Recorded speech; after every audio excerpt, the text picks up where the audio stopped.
Et pour mieux parler de ce sujet, on a le plaisir d'accueillir au bout du fil l'ambassadeur Medhat El Miligi, ancien ministre adjoint aux Affaires étrangères. Bonjour. Bonjour à vous. Alors, d'après vous, quel est l'objectif principal de ce sommet arabo-islamique?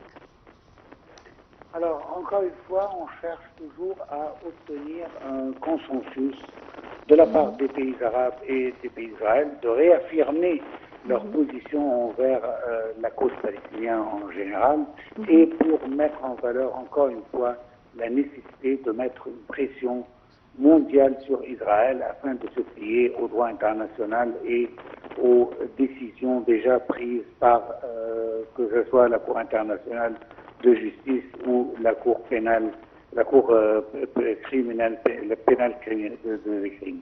Alors, dans ce cas, je trouve que c'est très important, encore une fois, que les pays arabes et islamiques retiennent leur solidarité avec le peuple palestinien, encore une fois, même avec le pays, le Qatar, en ce qui concerne l'attaque israélienne qui a pris place il y a 2 jours contre les leaders de Hamas.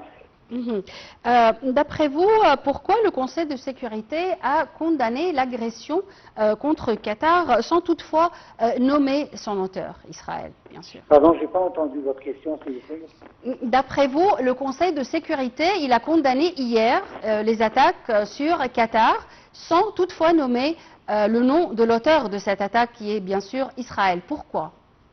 Alors, moi je trouve que ce n'est pas le seul problème dans la condamnation du Conseil de sécurité, parce que tout simplement, comme vous le savez, et le savent tous nos téléspectateurs, que cela était une déclaration de la part du Conseil de sécurité et non une résolution contre l'État d'Israël. Alors, certainement, la cause et la raison est très importante et connue déjà, c'est parce qu'on sait qu'avec une déclaration, on va aboutir à toujours un veto américain qui toujours protège Israël de toute action positive contre l'État. Alors, il faut bien comprendre qu'il existe une différence fondamentale entre une déclaration et une résolution. La déclaration qui a été prise hier n'a aucune valeur contraignante.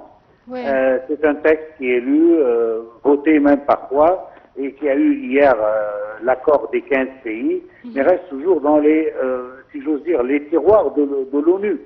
À l'inverse, une résolution adoptée par le Conseil de sécurité va sûrement imposer des mesures concrètes, que ce soit des sanctions économiques, un embargo militaire, envoi de forces même de maintien de paix, ou encore une fois, saisir la Cour pénale internationale.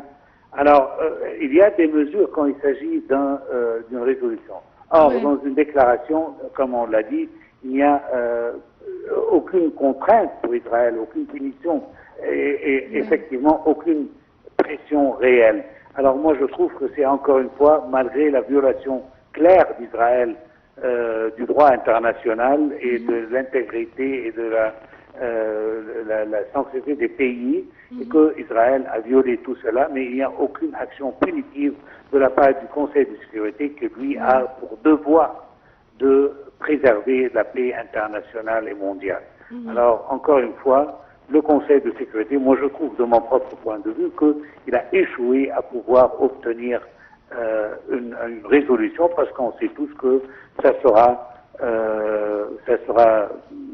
bloqué par un veto américain, et du coup, alors on n'aura rien. Alors, on cherche la moindre des choses, une déclaration qui ne veut effectivement rien dire, mais certainement ça a un poids politique, mais certainement pas avec une grande valeur en ce qui concerne Israël, qui ne comprend que la langue de la force et des sanctions, si jamais ça va aboutir à cela.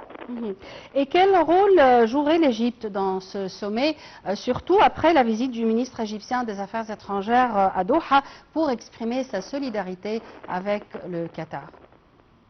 Alors l'Égypte, en tant que pays responsable et qui comprend effectivement le droit international et qui le respecte, alors il était très important que l'Égypte